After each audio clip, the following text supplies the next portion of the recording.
just one like. That's all it took. In April this year, I was a candidate for the Animal Justice Party in the federal election.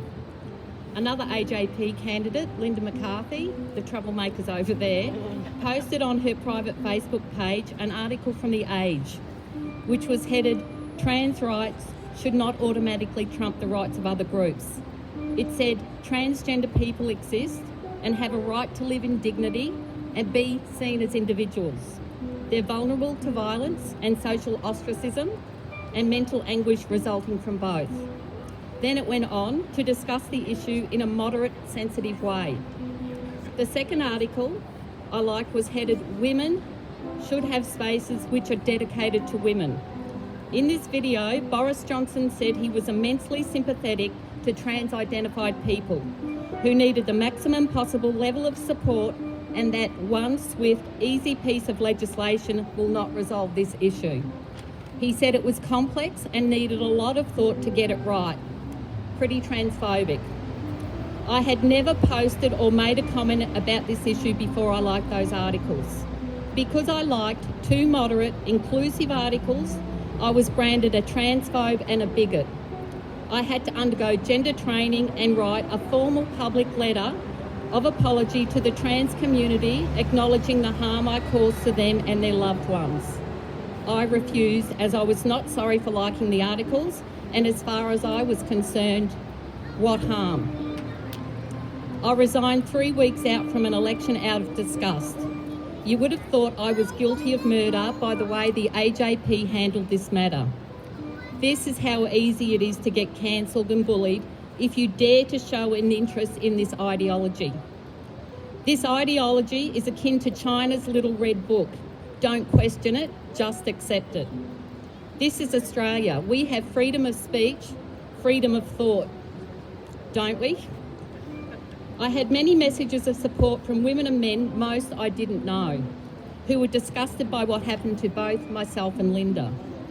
These people were afraid to publicly show their support for fear of what would happen to them. How has Australian society come to this?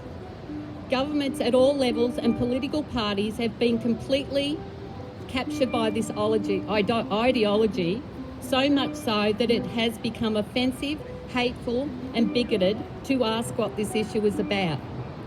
What are they hiding, and why can't we have this conversation? To this day, I still have trans activists monitoring my Facebook page.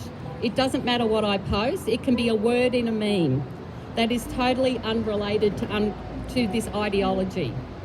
I will get told I am an ableist, a bigot, a transphobe, and the pile-on starts. Just like an authoritarian regime, you have been labelled, and the eyes will remain on you until you learn your place and start posting positive comments in support of taking away our rights. I did not realise when I liked those articles how my life would change.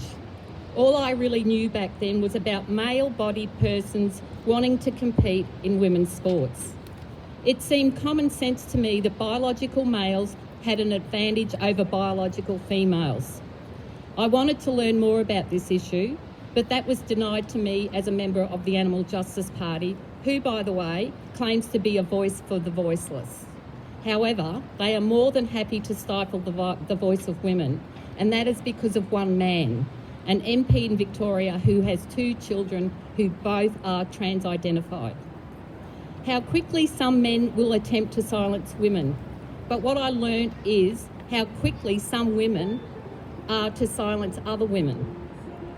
I learnt about internalised misogyny. I have found how similar the behaviour of trans right activists are to that of white supremacists. The aggression is quite disturbing, and they think the louder they scream trans women are women, that we will just go away.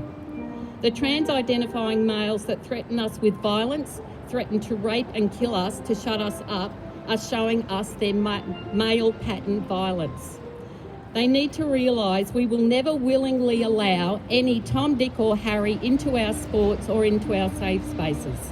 If these trans-identifying males really thought like a woman, which they claim they do, they would understand that they would understand why we are in opposition to this gender ideology. Why do we need our safe spaces? Their behaviour towards us proves why we need safe spaces. We need to be kept safe from them. When you can't read an article, can't share an article, can't like an article, when you can't have this conversation about something that affects you, they have something to hide. Something is not right. All I can say is stay loud and don't let them intimidate you. Keep liking those articles because I definitely will be. Eva is next to speak.